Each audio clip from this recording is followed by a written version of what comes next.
So yun, good morning guys, at time check pala tayo guys. 4:23 na pala ng umaga.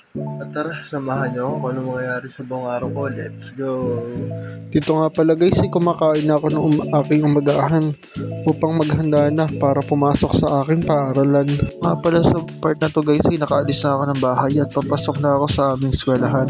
Nga pala guys, late na ako.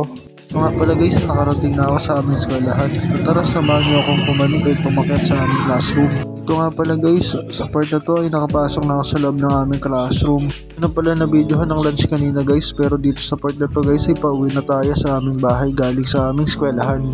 Yun, what's up guys? Nakakauwi ko lang galing school. Dito na ako sa bahay.